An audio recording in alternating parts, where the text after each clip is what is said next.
நாம் இந்த வழிபாட்டை ஆரம்பிக்க போகிறோம்.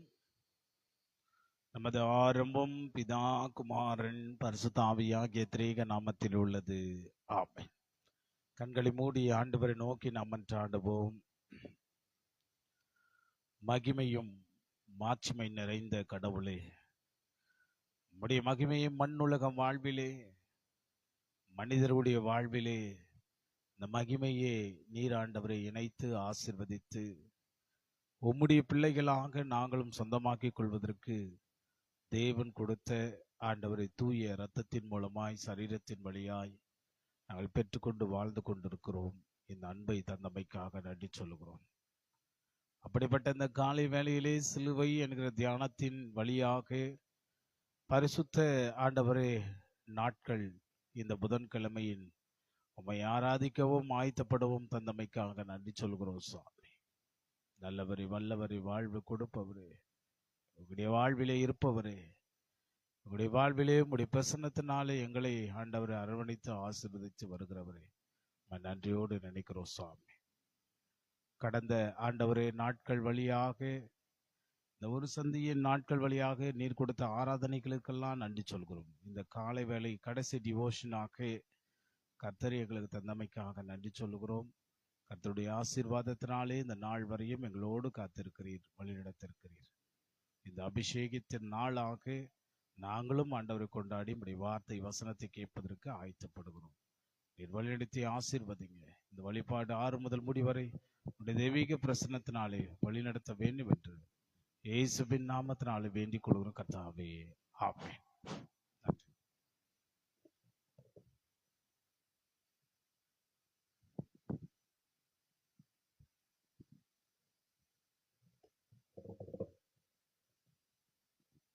அனைவருக்கும் ஸ்தோத்திரம். நம்முடைய பாடல் புத்தகத்தில் 224வது பாடல்.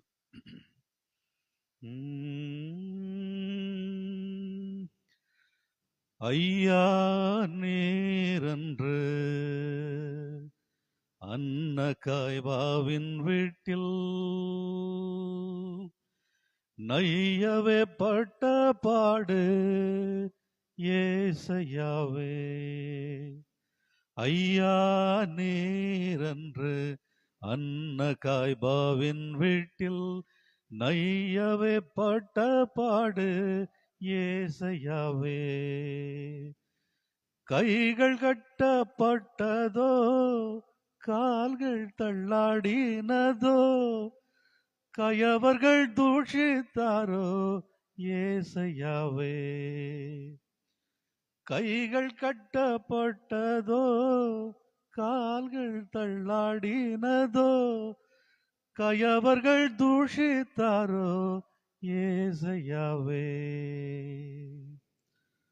முள்ளில் மூடியணிந்து வள்ளல் என்றிகழ எள்ளளவும் பேசாத ஏசையாவே. முள்ளில் மூடியணிந்து வள்ளல் என்றிகழ எள்ளளவும் பேசாத ஏசையாவே. கள்ளன் போலே பிடித்து கசையால் அடித்து மிக கண்மிகள் செய்த பாவம் ஏசையாவே. கள்ளன் போலே பிடித்து கசையால் அடித்து மிக கண்மிகள் செய்த பாவம் ஏசையாவே. கற்றூணில் சேர்த்திருக்கி சேற்றலர் தாம் முறுக்கி கர்வம் கொண்டே தூஷிக்க ஏசையாவே. கற்றூணில் சேர்த்திருக்கி சேற்றலர் தாம் முறுக்கி கர்வம் கொண்டே தூஷிக்க ஏசையாவே. சற்றுமிரக்கமில்லா சண்டாளன் ஓடி வந்து சாடி கன்னத்தரைய ஏசையாவே. சற்றுமிரக்கமில்லா சண்டாளன் ஓடி வந்து சாடி கண்ணத்தரைய ஏசையாவே பொன்னான மேனியதில் புழுதி மிக படிய புண்ணியன் நீர் கலங்க ஏசையாவே பொன்னான மேனியதில் புழுதி மிக படிய புண்ணியன் நீர் கலங்க ஏசையாவே அண்ணலே அன்பருய அவஸ்தைகளை சகித்தீர் அடியேனை காத்தருளும் ஏசையாவே அண்ணலே அன்பருய அவஸ்தைகளை சகித்தீர் அடியேனை காத்தருளும் ஏசையாவே ஐயா நீரன்று ஐயா நீரன்று அன்ன காய்பாவின் வீட்டில் நையவே பட்ட பாடு ஏசையாவே ஏசையாவே.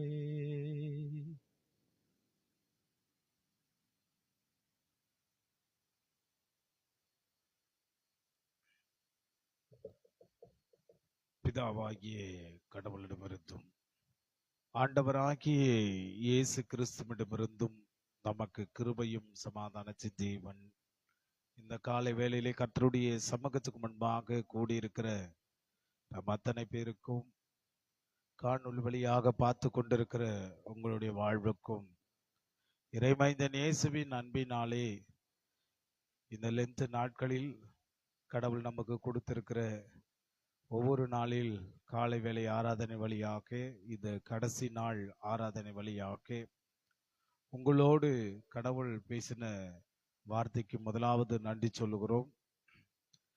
இந்த நாளிலுடைய தேவ செய்திக்கு நம்முடைய வாழ்வையும் நாம் இணைத்து நாம் கடவுள் தாமே நம்மை வழிநடத்துவார் என்கிற ஆசீர்வாதத்தோடு வார்த்தையோடும் கடவுள் நம்மை வழிநடத்தி ஆசீர்வதிப்பார். உங்களுக்கு வாழ்த்துக்களை தெரிவித்துக் கொள்கிறோம்.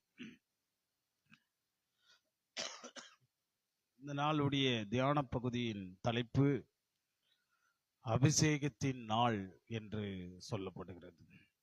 இந்த புதன்கிழமையிலே அபிஷேகத்தின் நாள் என்று சொல்லப்படுகிறது. அது மார்க்கு 14ஆம் அதிகாரம் வசனங்கள் 3 தொடங்கி 9 உள்ள திருவாக்குகள் வழியாக இந்த செய்தி அடங்கியிருக்கிறது. எனவே மார்க் 14ஆம் அதிகாரம் வசனங்கள் 3 முதல் 9 வரை இந்த வேத பகுதி அடைந்திருக்கிறது. குறிப்பாக 9வது வசனத்தை நாம் ஒருமுறை வாசித்து நாம் தியானத்திற்கு கடந்து செல்வோம். எந்த சுவிசேஷம் உலகத்தில் எங்கும் பிரசிக்கப்படுமோ அங்கெல்லாம் இவளை நினைப்பதற்காக இவள் செய்த சொல்லப்படும் என்று மெய்யாகவே உங்களுக்கு சொல்லுகிறேன் என்றார். இவளை நினைப்பதற்காக இவள் செய்ததும் சொல்லப்படும் என்று என்பார் என்பதை. அன்புக்குரியவர்களே, இயேசு ஆண்டவர் பெத்தானியாவில் உள்ள ஒரு குஷ்டரோகி சீமோன் வீட்டிலே வந்திருக்கையில் அங்கு ஒரு ஸ்திரியானவள் விலையேறப்பட்ட ஒரு நதம் தைலத்தையே உத்தம தைலம் உள்ள வெள்ளைக்கால் பரணியை கொண்டு வந்து அதை உடைத்து அந்த தைலத்தை அவர் சிரசின் மேலே ஊற்றினாள் என்று ஆண்டவருக்கு சொல்றார். இந்த சம்பவம் மத்தேயு, மார்க்கு, லூக்கா சுவிசேஷில் வழியாக சொல்லப்படுகிறது. இன்னும் சொல்ல போனால் லூக்கா சுவிசேஷத்திலே எப்படி சொல்லுகிறது என்று பார்த்தோம்னால் அவள் ஒரு பாவியான ஸ்திரீ என்று சொல்லப்படுகிறது. பாவியான ஸ்திரீ என்று சொல்லி, அப்போ பாவியான ஸ்திரீ அவர் கண்ணீரினாலும் இயேசுவின் கால்களை நினைத்து தன் தலைமையினாலே அதை துடைத்து இயேசுவின் பாதங்களில் பரிமளத்தை பூசினாள் என்று கூறப்படுகிறது. யோவான் நற்செய்தியை வாசகன் சொல்லுகிற வார்த்தை எப்படி சொல்லுகிறார் என்றால், இன்னும் கொஞ்சம் சற்று மேலே போனால், அதை யார் பூசினார்கள் என்று பெயர் சொல்லுகிறது, மரியாள் என்று. அதாவது அதை யார் பூசினாள் என்று சொல்லப்படுகிற போது, பாதத்தின் மரியாள் இயேசுவின் பாதங்களின் நலந்தம் என்கிற தைலத்தை பூசினாள் என்று அங்கு தன்னுடைய பாதங்கள் அவருடைய பாதங்களில் துடைத்தாள் என்று சொல்லி 4 சுவிசேஷம் சமயநோக்க நற்செய்தி நூலாக இது சொல்லப்படுகிறது. இந்த சம்பவம் தான் இன்றைக்கு அபிஷேகத்தின் நாளாக ஆண்டவர் நமக்கு கொடுக்கப்படுகிறார். நாளை தினத்திலே பெரிய வியாழக்கிழமையிலே இயேசு காட்டி கொடுத்து வெள்ளிக்கிழமையிலே சிலுவையில் அறைவார். நாளை தினத்திலே தன்னுடைய சீடர்களோடு அவர் அந்த கடைசி ராபோஜனத்தை ஏற்படுத்துவதை குறித்து பார்க்க போகிறோம். இந்த நாளிலே கடவுள் நமக்கு 3 காரியத்தை கடவுள் நமக்கு சொல்லுகிறதை பார்க்க முடிகிறது. ஒன்று, கடவுளை அறிந்தால், அதுதான் விஷயம். ஒன்று, கடவுளை அறிந்தால். இரண்டாவது, கடவுளுக்காக கொடுத்தால், கடவுளுக்காக கொடுத்தால். மூன்றாவது பார்க்கிற போது கடவுளை அவள் அபிஷேகித்தாள், கடவுளையே அபிஷேகித்தாள் என்ற 3 காரியம் இந்த நாளிலே காலை வேளையிலே சொல்லப்படுகிறது. ஒன்று, கடவுளுக்காக அவள் கொடுத்தாள். இயேசுவின் தேவை அறிந்தவள் அவள் என்று சொல்லப்படுகிறது. முதலாவது, இயேசுவின் தேவைகளை அவள் அறிந்தவள். மார்க் 18:8 பார்க்கிற போது, இயேசு வந்திருக்கையில் சிலர் இந்த பெண் தைலத்தையே வீணாக்கி விட்டாளோ என்று சொல்லி, அவள் கடவுளுக்கென்று கொடுத்ததையே, கடவுளிடத்திலே அவள் அந்த தைலத்தையே கொடுத்ததினாலே, ஒருவேளை சில பேர்கள் சொல்லுகிற வார்த்தை, இவள் வீணாக்கி விட்டாளே என்று. இதை விற்று தரித்திருந்து கொடுத்திருக்கலாமே என்று சொன்னார். ஆனால் சுவிசேஷ பகுதியிலே பார்க்கிற போது யூதாஸ் காரியத்து இதைதான் அவர் சொன்னார் என்று சொல்லப்படுகிறது. அவள் உலகில் வாழும் தரித்திரர்கள், அதுக்கு இயேசு ஆண்டவர் அந்த இடத்துல ஒரு வாழ்க்கை சொல்றாரு, உலகத்திலே தரித்திரர்கள் உண்டு, அவருடைய தேவைகளும் கடவுள் அறிந்திருக்கிறார், ஆனால் கிறிஸ்துவின் தேவையே அறியவில்லை, இவளோ அறிந்து கொண்டாள் என்றார். அதாவது இறைவன் தன் தேவையே எந்த ஒரு காரியம் தனக்கென்று வைக்காமல், தன்னை நம்பி தனக்கென்று முழுமையாக அர்ப்பணித்த தமது பிள்ளைகளுக்கு அவர் வெளிப்படுத்துகிறார் என்று பார்க்க முடிகிறது. இயேசு இவளை தேவையை குறித்து கடவுள் என்ன பண்ணுகிறார் என்று பார்த்தோமானால், அவர் சொல்லும்போது, நான் அடக்கம் பண்ணப்பட்ட எத்தனமாக என் சரீரத்தின் தைலத்தை பூசி முந்திக் கொண்டாள் என்று சொல்லப்படுகிறது. அவர் என்ன சொல்லுகிறார் என்று பார்த்தோமானால், தரித்திரர்கள் இருக்கிறார்கள், ஏழைகள் இருக்கிறார்கள், அதன் தேவைகள் அவர்களுக்கு சந்திக்கப்படும். ஆனால் கடவுளுடைய தேவையை எதற்கு கடவுளுடைய தேவை சந்திக்கப்படுவது அரிதாய் இருக்கிறது என்றால், ஆனால் கடவுளுடைய தேவைகளை சந்திக்கிற போது அதை அவள் வலியுறுத்தி சொல்லுகிறார். எதற்கு ஒப்பிட்டு சொல்லுகிறார் என்றால், நான் இருக்கும் போதே, நான் மரிக்கிறதுக்கு முன்பாகவே என்னை அவள் தன்னுடைய தைலத்தை எடுத்துக்கொண்டு அவள் என்னை அறிந்தால், அந்த தைலத்தின் மூலமாய் அடக்கம் செய்வதற்கு எத்தனமா என்று சொல்லப்படுகிறது. அப்போ பாடும் மரணத்தை படுகிற போது முன்கூட்டியே கடவுள் மரிக்கிறதுக்கு முன்பாகவே தன் தலைகளுக்கும் கால்களுக்கும் தன்னுடைய எண்ணெய்களை பூசுவதை வழக்கமாக யூதர்கள் கொண்டபடினாலே இவள் முன்கூட்டியே அவள் முந்திக் கொண்டாள் என்று சொல்லப்படுகிறது. எனவேதான் இங்கு பார்த்தோம்னால், இன்று இயேசுவின் தேவைகளை அறிந்த அவருக்கென்று செயல்படும் மக்களையே அவர் கனப்படுத்துகிறார். அதனால்தான் இந்த சுவிசேஷம் எங்கும் எங்கும் பிரசங்கப்படுகிறதோ அங்கே இவள் செய்த செயல்களை சொல்லப்படுகிறது என்று சொல்லி இயேசு அந்த இடத்துல அவளை கனப்படுத்துகிறாள் என்று பார்க்க முடிகிறது. இரண்டாவது பார்க்கிற போது, கடவுளுக்காக அவள் அளித்தாள், அதாவது கொடுத்தாள் என்று பார்க்க முடிகிறது. இயேசுவிற்காக வெளியேறப்பட்ட அந்த உத்தம தைலத்தையே வெள்ளைக்கல் பரணியை கொண்டு வந்தாள் என்று 3வது வசனத்திலே பார்க்கிற போது திருமறை தெளிவாக சொல்லுகிறது. இவள் கிறிஸ்துவுக்காக கொடுத்தது விலை மதிப்பு உடையது என்று சொல்லுகிறது. அதுவும் பார்த்தோம்னால் உத்தமமானது, அது தூய்மையானது என்று சொல்லப்படுகிறது. முதல் அது வெளியேற பெற்றது அந்த தைலம். அதிலே பார்க்கிற போது அது ரொம்ப தூய்மையானது என்று சொல்லப்படுகிறது. அவள் கொண்டு வந்த தைலத்தை வெளியேற பெற்றதும் அது கிறிஸ்துவுக்காய் உண்மையாய் இழக்குவதற்காக அவள் கொடுத்ததை அந்த இடத்திலே பார்க்க முடிகிறது. ஆனால் இன்று பல நேரங்களில் ஆண்டவருக்காய் பழுதானதையும் உபயோகமற்றதையும் கொடுக்கிறோம். நாம் பார்க்கிறோம், சில பேர் நம்ம என்ன பண்றோம், காணிக்கை செலுத்துக்கு போது கூட ஒரு நல்ல நோட்டை நம்ம கொடுக்க மாட்டோம். எது கசங்கி இருக்கிறதோ, எது கிழிஞ்சு இருக்கிறதோ அதை என்ன பண்ணுவோம், நம்ம உதாரணமாக சொல்லுகிறேன், அதை என்ன பண்ணுவோம், காணிக்கை போடுவோம். ஆனால் இங்க பாருங்க, இவள் செய்த காரியம் பாருங்க, கடவுளுக்கு வெளியேறப்பட்டதும் எவ்வளவு ஒரு தூய்மையானதையும் எடுத்துட்டு வந்து அவள் கடவுளுக்கென்று கொடுக்கிறான். பக்தன் ஒரு காரியத்தை சொல்கிறான். ஒருவன் சொன்னார், கடவுள் நமக்கு தேவையில்லாத எல்லாம் வாங்குவதற்கு அவர் ஒரு சமுதாய சேவை மையமாக வைத்திருக்கிறார்.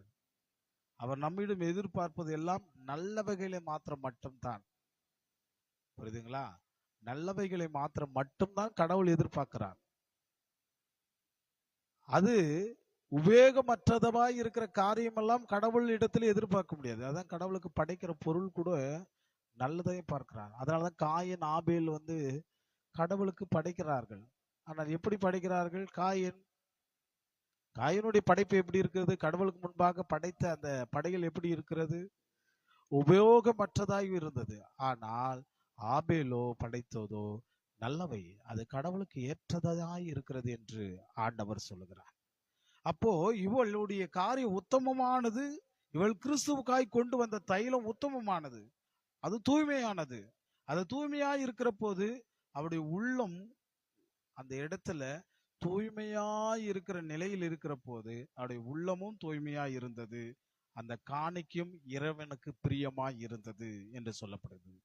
எனவேதான் அது செலுத்தும் மனிதர்களுடைய உள்ளம் தேவனுக்கு பிரியமுடையதாக இருக்கும் பொழுது அதை அவர் அங்கீகரித்து தம்முடைய மக்களுடைய அந்த அன்பையே, தூய்மையே, நல்லவைகளே கடவுள் விரும்பி அதை ஏற்றுக்கொள்ளுகிறார் என்று பார்க்க முடிகிறது. அதனாலதான் இவள் தூய உள்ளத்தோடு உத்தமமானதை அவருக்கென்று கொண்டு வந்துகிற போது, அந்த அர்ப்பணிக்கிற போது அதை ஏற்றுக்கொள்ளுகிறவராய் இருக்கிறார் என்று பார்க்க முடிகிறது.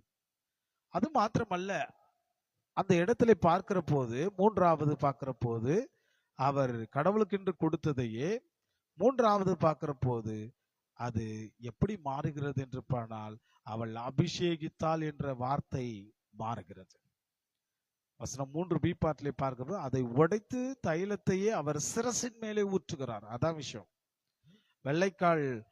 வெள்ளைக்கால் பரணியை கூப்பி எடுத்து வண்ணமாகவே அவரிடத்துல கொடுக்கவில்லை. நேரடியா வந்தோடனே காணிக்கை செலுத்தும் போது உடனே அப்படி போடல. அந்த தைலத்தை என்ன பண்ணாலும் அதை உடைக்கிறான். அவள் உடைத்து என்றால் அதிலிருந்து வருகிற அந்த தைலத்தினுடைய அந்த தைலத்தினுடைய அவளால் வெளியே எடுக்க முடியாதது, அதை வாசனை மற்றவர்களுக்கு உணர முடியாது. அது என்ன சொல்கிறார் என்றால், அந்த தைலத்தை எடுத்து அப்படியே கொடுத்துட்டா அந்த தைலத்தினுடைய நறுமணத்தை அந்த சுவாசம், அந்த நறுமணம் நமக்கு கிடைத்திருக்காது. அது உடைத்ததுனாலதான் அந்த நறுமணம் நமக்கு கிடைக்கிறது. அதன் வாசனை மற்றவர்களுக்கு உணரக்கூடியதா இருக்கும். எனவே அந்த வாசனையே என்ன பண்றாங்கன்னா, அதை உடைத்து அவர் சிரசின் மேல ஊற்றி அவரை மகிமைப்படுத்துகிறார், கனப்படுத்துகிறார். இது போலதான் நம்முடைய வாழ்க்கையில இறைவனை நாம் என்ன பண்ணோம், கனப்படுத்த வேண்டும். நாம் அழைக்கப்பட்டு இருக்கிறோம். எனவேதான் ஆண்டவர் இங்கு சொல்லுகிற ஒரு வார்த்தை, அங்கு உடைக்கப்பட வேண்டும். என்ன உடைக்கப்பட வேண்டும்? நம்முடைய வாழ்க்கை இருக்கிற பாவமான காரியங்கள். எவ்வளவு காரியத்திலே வந்தால் ஆண்டவருக்கென்று இழக்கிற போது நம்முடைய வாழ்க்கை இழக்கப்பட வேண்டும், உடைக்கப்பட வேண்டும். எனவேதான் நம்முடைய வாழ்க்கையில் உள்ள தன்னலம், கௌரவமும், பெயர், புகழ், அந்தஸ்து உடைக்கப்படவிட்டால், சாகாவிட்டால் நம்மால் அவரை மகிமைப்படுத்த முடியாது. எனவேதான் அந்த பெண்மணி விலை உயர்ந்து இருக்கிற பொருளை எடுத்துன்னு வந்து உடைத்து ஆண்டவருக்கு முன்பாக கொடுக்கிறாள். எனக்கு பிரியமானவர்களே, இன்றைக்கு ஆண்டவருடைய பாடு மரணத்துக்கு முன்பாக அவள் தன்னுடைய தன்னுடைய ஆண்டவருடைய தலைக்கு எண்ணெயின் பாதத்தினுடைய கண்ணீரின் அந்த தலைமயிரினாலே துடைத்து, கடவுள் தனக்கு எத்தனமாகவே அவர் அடக்கம் பண்ணப்பட்ட எத்தனமாக சரீரத்தின் தைலத்தை பூசி முந்திக் கொண்டாள் என்று சொல்லப்படுகிறது. கிறிஸ்துவுக்குள் பிரியமானவர்களே, கிறிஸ்துவின் தேவையை நாம் அறிகிறோம். அவருடைய பிள்ளைகளில் நிகராக உள்ளவர்களாய் இருக்கிறோமா? கிறிஸ்துவுக்காக விலை மதிக்க முடியாதை கொடுத்து நம்மிடத்தில் அனுபவம் உண்டா? நாம் இயேசுவின் மூலமாய் இறைவன் புகழை பரவ இடம் கொடுத்து அவருடைய வாழ்வில் இருக்கிறோமா? இல்லையில் இன்று அவருக்கென்று நாம் கொடுக்கிறதையும் அவருக்கென்று படைப்பதையும் கடவுளுடைய பிள்ளைகளாக உங்களுடைய வாழ்வில் அதை ஏற்றுக்கொண்டு வாழுங்கள். ஏனென்றால் கடவுளுக்கென்று கொடுக்கிற போது கடவுள் அதை பிரியம் கொள்ளுகிறார் என்று பார்க்க முடிகிறது. அப்போ சீடர்கள் எல்லாம் சொல்லுகிறாங்க, யூதாஸ் காரியத்தை சொல்றாங்க, இது ஏழைகளுக்கு கொடுத்துருக்கலாமே, இங்க ஏன் கடவுளுக்கு படிக்கிறது வேஸ்ட் பண்றியே அப்படின்னு சொல்லுகிறான். ஆனால் கடவுளுக்கு பிரியப்படுத்துகிற காரியத்தை கடவுள் பிரியப்படுத்துகிறார், அதை ஏற்றுக்கொள்ளுகிறார். எனவேதான் அவர் மரணம் அடைவதற்கு முன்பாக எத்தனமாக இவள் முந்திக் கொண்டாள். நாம் செய்கிற காரியம் கடவுளுக்கு ஏற்றவராய் இருந்தால் கடவுள் இந்த காலை வேளையிலே உங்களை ஆசீர்வதித்து வழி நடத்துவார். அப்படிப்பட்ட கடவுளுக்கு ஏற்றதை உங்களுடைய வாழ்க்கையிலே செய்யுங்கள். கடவுள் உங்களுடைய வழி நடத்துவாராக. அவர் சிலுவைக்கு முன்பாக எல்லா புத்திக்கு மேலான தெய்வீக சமாதானம் நம்முடைய இருதயங்களும் சிந்தனைகளும் கிறிஸ்துவுக்குள் வைத்து பாதுகாத்துக் கொள்வாராக. ஆமென். நாம் கண்களை மூடி ஜெபம் செய்வோம். அன்பின் பரம தந்தையே, ஆசீர்வாதம் மகிழ்ச்சி நிறைந்த இந்த காலை வேளையிலே கர்த்தாவே, உடைய பிள்ளைகளாக நாங்களும் சிலுவை என்கிற பாடல் ஆண்டவரே பாடுகள் வழியாக இந்த தியான பகுதியாக இந்த நாள் கடைசி நாளிலே உம்மை ஆராதித்து ஆண்டவரை வழிபட்ட வந்த தருணத்துக்கெல்லாம் நன்றி சொல்கிறோம் சாமி. நாளை தினத்திலே இதோ எங்களுக்காக ஆயத்தப்பட்டு இருக்கிற திருப்பந்தியை நாங்கள் ஆண்டவரே உடைய வார்த்தை வசனத்து மூலம் கேட்க போகிறோம். அன்பின் விருந்துக்காக ஆயத்தப்பட போகிறோம். ஆனால் இன்றைக்கு உள்ள ஒரு நாள் கடவுளை அவள் அபிஷேகித்தாள் என்று சொல்லப்படுகிறது. பாடு மரணத்தின் முன்பாக இவள் முந்திக் கொண்டாள். என் சரீரத்தையே ஏதோ இறந்த பிறகு தன்னுடைய சரீரத்தின் முன்பாக பூசியதற்கு முன்பாகவே இவள் முந்திக் கொண்டாள் என்று சொல்லி பார்க்க முடிகிறது. ஆண்டவரை, அப்படிப்பட்ட இந்த அபிஷேகத்தின் நாள் வழியாக நாங்கள் கற்றுக்கொண்ட பாடத்தை எங்களுடைய வாழ்க்கைக்கு முன்பாக இருக்கும்படியாய்த்தாங்க. ஒருவேளை அவளுடைய உள்ளம் கடவுளுக்கு நேராய் வந்து விலை உயர்ந்த பொருளை இருந்தாலும் என் ஆண்டவருக்கு அதை நான் கொடுப்பேன் என்று சொல்லி கொடுத்தாள். ஆனால் அந்த நறுமணத்தை மற்றவர்களும் வாசிக்க வேண்டும், சுவாசிக்க வேண்டும் என்பதற்காக அதை உடைத்தாள். இப்பொழுது ஆண்டவரே, நாங்கள் கடவுளுக்கென்று செலுத்துகிற காரியம் மற்றவர்களுக்கு உண்மையாய் இருக்கிறதா, மற்றவர்களுக்கு உணரக்கூடிய காணிக்கையா இருக்கிறதா, மற்றவர்களுக்கு அந்த நறுமணம் வீசுகிறதா என்றை நாங்கள் பல கோணங்களில் பார்க்கிறோம் சாமி. பேருக்கோ புகழுக்கோ அல்ல, கடவுளுக்கு உண்மையான காரியத்தை செய்கிறோம் என்கிற திட நம்பிக்கை தந்து வழி நடத்தும் சாமி. அப்படிப்பட்ட ஒரு வாழ்வை இன்றைக்கு மரியாள் செய்தால், இன்றைக்கு நாங்களும் ஆண்டவருடைய சமூகத்துக்கு முன்பாக எங்களை தாழ்த்தி ஆண்டவருக்கு படையிலே நாங்கள் ஆண்டவரே அது எங்களுக்கு உண்மையாகவும் உத்தமமாக இருப்பதற்கு ஒத்தாசை அருளும்படி ஆய்த்தாங்க சாமி. அவனமாக இந்த காலை வேளையிலே எங்களுடைய திருச்சபை மக்களை மீண்டும் ஒரு முறை ஒரு விசையாய் கண்ணோக்கி பாருங்க. பெரியவர்கள் முதல் சிறியவர்கள் வரையும் உடைய தயவு கிருபை இருக்கட்டும். உடைய தேவைகளை சந்திக்கிற கடவுளாய் இருக்கிறீர். ஒவ்வொரு நாளும் ஒவ்வொரு தேவைகளை சந்தித்து கொண்டு வருகிறீர். இந்த நாளுடைய தேவைகளை அறிந்து ஆண்டவரே உடைய பிள்ளைகளுக்கு என்ன தேவையோ என்று சொல்லி நீர் ஆண்டவர் அவருடைய இயக்கங்களுக்கு மத்தியிலே, கவலைகளுக்கு மத்தியிலே, போராட்டங்களுக்கு மத்தியிலே, குடும்ப வாழ்வுக்கு மத்தியிலே, ஸ்தாபனங்களுக்கு வாழ்வுக்கு மத்தியிலே அவர்கள் தேவையோடு உம்மை அணுகிற போது கர்த்தர் அனுகிரகம் செய்யும்படியாய் தாங்க சாமி. இந்த நாள் அப்படிப்பட்ட ஒரு ஆசீர்வாதமாய் இருக்கும்படியாய் தாங்க. அவண்ணமாக ஆண்டவரே, பலவீனத்தோடு இருக்கிற மக்களுக்கு நல்ல பலத்தையும் சுகத்தையும் ஆரோக்கியத்தை தாங்க. உடைய தெய்வீக கிருபை இருக்கட்டும். ஆண்டவருடைய ஆசீர்வாதம் நெருங்கி வரட்டும் சுவாமி. இந்த நாளிலே கூட எப்படிப்பட்ட ஒரு சிந்தனை இருக்கட்டும் தகப்பனே. ஆண்டவரே, இந்த நாளிலே கூட என்னுடைய திருச்சபையினுடைய பொறுப்பாளர்களை உடைய கரத்தில் ஒப்புவிக்கிறோம். இந்த 40 நாட்கள் வழியாக ஆண்டவரே, உம்முடைய வார்த்தையும் வசனத்தையும் காலை வேளையிலே இதோ இந்த தியானத்தின் வழியாக செய்தமைக்காக நன்றி சொல்லுகிறோம். அதற்கு உறுதுணையாய் இருந்த எங்களுடைய பொறுப்பாளர் ஒவ்வொருத்தரையும் உங்களுக்கு நன்றி சொல்கிறோம். குறிப்பாக எங்களுடைய சபையினுடைய பேராலயத்தினுடைய தலைவர் திரு பிரபு ஞானசெல்வம் ஐயாவுக்காக நன்றி சொல்கிறோம். அவரும் சிரமம் இருந்தாலும் இந்த காலை வேளையிலே வந்து ஆண்டவருக்கு ஊழியம் செய்கிற ஒரு துண்டை நீர் ஆண்டவரை அவருக்கு ஐயாவுக்கு தந்ததுக்காக நன்றி சொல்கிறோம். ஆண்டவர் ஒவ்வொரு நாளும் காலை வேளையிலே வந்து உம்மை பாடி புகழ்ந்து ஆண்டவரை போற்றுகிற ஆண்டவரை சிந்தனை தந்தமைக்காக நன்றி சொல்கிறோம் சாமி. ஆண்டவரே, இந்த நாளிலே அருமை அக்காவுக்காக, அன்பு மகள் வெளிநாட்டு தேசத்தில் இருக்கிற அன்பு மகளுக்காக, ஆண்டவரே இதோ டெரிஷாவுக்காக நாங்கள் வேண்டுகிறோம் சாமி. கர்த்தருடைய அனுகிரகம் ஆசீர்வாதத்தை இந்த குடும்பத்துக்கு தாங்க சுவாமி. ஒரு சபையினுடைய செக்ரட்டரி ஐயாவுக்காக, ஆண்டவரே இந்த நாளிலே விஜயனனுக்காக, அக்காவுக்காக, அன்பு பிள்ளைகளுக்காக வேண்டுகிறோம். குடும்பங்களை ஆசீர்வதிங்க. வெளிநாட்டு தேசத்தில் இருக்கிற அன்பு மகனுக்கு உங்களுடைய கரம் திடப்படுத்துங்க. மகனுடைய தேவைகளை சந்தித்து ஆண்டவரை வழி நடத்தும் சுவாமி. உடைய ஜான்சன் சார், டாக்டர் ஜான்சன் சாருக்காக நாங்கள் வேண்டுகிறோம். கர்த்தர் இம்மட்டமாய் தேவனுடைய கிருபையினாலே காத்திருக்கிறேன் ஐயா. இந்த நாள் வரையும் ஆண்டவரை டெலிகாஸ்ட் செய்து இந்த ஊழியத்துக்கு உறுதுணையாய் இருந்தமைக்காக நன்றி சொல்கிறோம். தலைமை ஆசிரியரும் ஆண்டவர் இந்த பொறுப்பில் இருக்கிற போது உங்களுடைய கரம் அவரை பாதுகாத்து ஆண்டவரை வழி நடத்துங்க. ஆண்டவர் கொடுத்திருக்கிற பிள்ளை செல்வங்களுக்காக, பிள்ளைகளுடைய வாழ்வுக்காக நாங்கள் வேண்டுகிறோம். கர்த்தருடைய தெய்வீக கரம் இருக்கும்படி ஆய்த்தாங்க. அருமையான டென்னி அண்ணனுக்காக கூட வேண்டுகிறோம். குடும்பத்தை ஆசீர்வதிங்க. இந்த நாளிலே ஆண்டவரே உங்களுடைய அருமை அம்மா பேபி அம்மாவுக்காக, ஆண்டவரே சாந்தி அம்மாவுக்காக நாங்கள் வேண்டுகிறோம். கர்த்தர் மட்டமாக எங்களுடைய ஊழியத்திலே அவர்கள் தொடர்ந்து ஆண்டவருடைய ஊழியத்திற்கும் தேவைகளை சந்தித்து எல்லாவற்றையும் செய்தமைக்காக நன்றி சொல்கிறோம் சாமி. அன்பு தம்பி ராஜனுக்காக நாங்கள் வேண்டுகிறோம். கீபோர்டு மூலமாய் ஆண்டவரை இசையின் வழியாய் வாசித்து மேம்படுத்தின அன்பு தம்பி ராஜனையும் அவருடைய குடும்பங்களை நீர் வழிநடத்தி ஆசீர்வதிங்க. எல்லாவற்றுக்கும் மேலாக உடைய தெய்வீக கிருபை இருக்கட்டும். நீர் பாதுகாத்துக் கொள்ளும். தொடர்ந்து இந்த நாளுடைய செய்தியை ஆண்டவருடைய கரத்தில் ஒப்புவிக்கிறோம். ஆண்டவரே, மாலை வேளையில ஈவினிங் சர்வீஸ்ல கொடுக்கிற செய்தி அருமை சகோதரி டாலி ஆண்டவர் லென்னியும் உடைய கரத்தில் ஒப்புவிக்கிறோம்.